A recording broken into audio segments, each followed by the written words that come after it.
एक बार की बात है, किसी जंगल में एक कौवा रहता था। वो बहुत ही खुश था, क्योंकि उसकी ज्यादा इच्छाएं नहीं थी।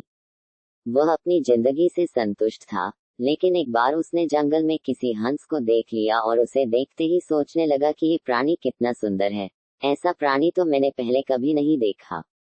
इतना साफ और सफेद। ये तो इस जंगल में औरों से बहुत सफेद और सुंदर है, इसलिए ये तो बहुत खुश रहता होगा। कौवा हंस के पास गया और पूछा, भाई तुम इतने सुंदर हो, इसलिए तुम बहुत खुश होगे। इस पर हंस ने जवाब दिया, हाँ मैं पहले बहुत खुश रहता था, जब तक मैंने तोते को नहीं देखा था। उसे देखने के बाद से लगता है कि तोता धरती का सबसे सुंदर प्राणी है। हम दोनों के शरीर का तो एक ही रंग है, लेकिन तोते के शरीर पर दो दो रंग है। उसके गले में लाल रंग का घेरा और वो सूरखरे रंग का था। सच में वो बेहद खूबसूरत था। अब कौवे ने सोचा कि हंस तो तोते को सबसे सुंदर बता रहा है, तो फिर उसे देखना होगा। कौवा तोते के पास गया और पूछा, भाई तुम दो दो रंग पाकर बड़े खुश होगे।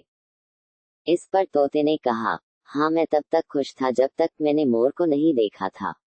मेरे पास तो दो ही रंग हैं, लेकिन मोर के शरीर पर तो कई तरह के रंग हैं। अब कौवे ने सोचा सबसे ज्यादा खुश कौन है, ये तो मैं पता करके ही रहूंगा।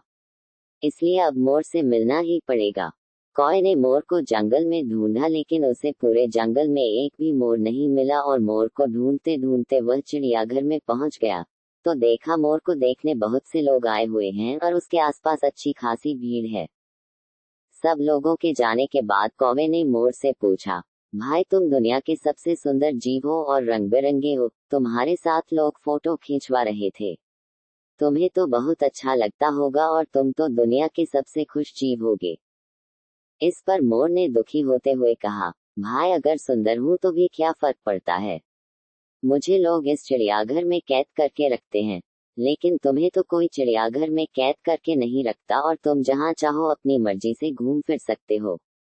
इसलिए दुनिया के सबसे संतुष्ट और खुश जीव तो तुम्हें होना चाहिए, क्योंकि तुम आजाद रहते हो। कौवा हैरान रह गया, क्योंकि उसके जीवन की अहमियत कोई दूसरा बता गया। दोस्तों, ऐसा ही हम लोग भी करते हैं।